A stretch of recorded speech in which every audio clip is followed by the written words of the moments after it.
Fasting has been practiced for thousands of years, but only recently have we started to put it to the test. I did a previous video series about the studies on using fasting for weight loss back in the 70s.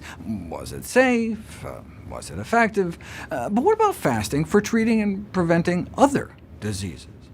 One of the side effects noticed in the early weight loss studies was a consistent fall in blood pressure, so much so you typically have to stop taking blood pressure medications while you're fasting, else your pressures fall too low. Once you start eating again, your pressures go back up, but remarkably not as high as they were before. But of course, it depends on what you start eating again. For example, a case report of a woman who used fasting to drive her rheumatoid arthritis into remission.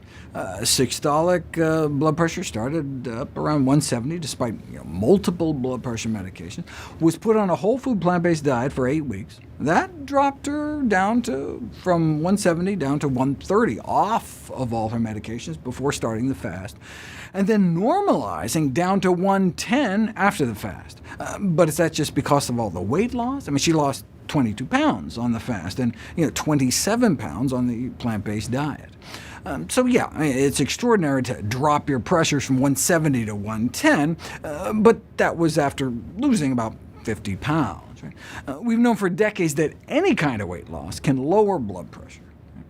Even minor weight loss can lower blood pressures in obese persons, even if they remain significantly overweight. But most of the drop in blood pressures with severe caloric restriction happens within the first 2 days, before significant loss of body fat. So it may also be a reduction in the fight-or-flight stress hormones, like adrenaline and noradrenaline, both before and after exercise, after just 2 weeks of just a few hundred calories a day. So that may be one reason why very low-calorie diets have been found useful in lowering blood pressures, even in those for whom blood pressure medications fail, the changes in those hormones. But low-calorie diets also tend to be more plant-based, so there's fiber and potassium-rich foods, less saturated fat. Even just adding fruits and vegetables to the diets of hypertensives can lower their systolic blood pressure, the top number, by 7 points. I mean, that's the kind of blood pressure improvement you might get losing 10 pounds, just by eating more fruits and vegetables. And if you combine that with a drop in meat consumption, not only doubling fruit and vegetable intake, but combining that with trying to slash saturated fat and cholesterol, right, you can cut pressures by 11 points. What else can we do? Restricting alcohol intake in regular daily drinkers can drop you 5 points. Right? So let's keep track here. Alcohol restriction can drop your systolic blood pressure 5 points.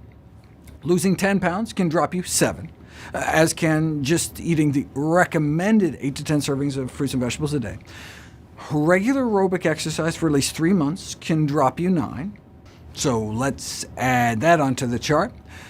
Combine the fruits and vegetables with meat reduction, you can drop it 11. Blood pressure medications can have side effects, but on their own can drop pressures by 15 points. What about cutting down on salt? Note in the other diet study, they kept the sodium levels the same. Cut sodium enough, and it can edge out drugs at 16. The drugs, 15. Sodium restriction, 16. Is that the best we can do with diet? Put people on a purely plant-based diet, even one moderate in sodium, and you can drop hypertensives by 18 points, even after 9 out of 10 reduce their blood pressure medications or stop them entirely, all within just 7 days. That's pretty impressive. Now, what if you took that same diet, but added fasting? 37 points. Right? We'll review that study and others like it next.